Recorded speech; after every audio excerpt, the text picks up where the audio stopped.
ವೀರೇಂದ್ರ ಹೆಗ್ಗಡೆ ಕರ್ನಾಟಕದ ಪ್ರಸಿದ್ಧ ಸಮಾಜ ಸೇವಕರಲ್ಲಿ ಒಬ್ಬರು.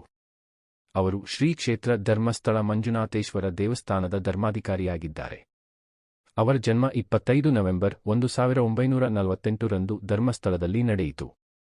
1968 ರಲ್ಲಿ ಅತಿ ಕಿರಿಯ ವಯಸ್ಸಿನಲ್ಲಿ ಅವರು ಧರ್ಮಾಧಿಕಾರಿಯಾಗಿ ಅಧಿಕಾರ ವಹಿಸಿಕೊಂಡರು. ಧರ್ಮಸ್ಥಳವನ್ನು ಅವರು ಧಾರ್ಮಿಕ ಕೇಂದ್ರದ ಜೊತೆಗೆ ಸಮಾಜ ಸೇವಾ ಕೇಂದ್ರವನ್ನಾಗಿ ರೂಪಿಸಿದ್ದಾರೆ. ಉಚಿತ ಅನ್ನದಾನ ಧರ್ಮಸ್ಥಳದ ಪ್ರಮುಖ ಸೇವೆಯಾಗಿದೆ. ಗ್ರಾಮೀಣ ಯುವಕರಿಗೆ ಉದ್ಯೋಗ ಕಲ್ಪಿಸಲು ರೋಜ್ಗೇರಿ ಸಂಸ್ಥೆ ಸ್ಥಾಪಿಸಿದ್ದಾರೆ. ಶಿಕ್ಷಣ ಕ್ಷೇತ್ರದಲ್ಲೂ ಸಿದ್ಧಮ ಶಿಕ್ಷಣ ಸಂಸ್ಥೆಗಳ ಮೂಲಕ ಮಹತ್ವದ ಕೊಡುಗೆ ನೀಡಿದ್ದಾರೆ. ಬಡವರಿಗೆ ಸಹಾಯ ಮಾಡುವ ಉಚಿತ ಸಾಮೂಹಿಕ ವಿವಾಹ ಯೋಜನೆಯನ್ನು ಅವರು ಆರಂಭಿಸಿದ್ದಾರೆ. ಅವರ ಸಮಾಜ ಸೇವೆಗೆ ಪದ್ಮಭೂಷಣ ಮತ್ತು ಪದ್ಮವಿಭೂಷಣ ಪ್ರಶಸ್ತಿಗಳು ದೊರೆತಿವೆ. 2022 ರಲ್ಲಿ ಅವರನ್ನು ರಾಜ್ಯಸಭಾ ಸದಸ್ಯರಾಗಿ ನಾಮನಿರ್ದೇಶನ ಮಾಡಲಾಯಿತು. ಸರಳ ಜೀವನ ಮತ್ತು ಮಾನವ ಸೇವೆಯೇ ವೀರೇಂದ್ರ ಹೆಗ್ಗಡೆ ಅವರ ಜೀವನದ ಮೂಲ ತತ್ವವಾಗಿದೆ.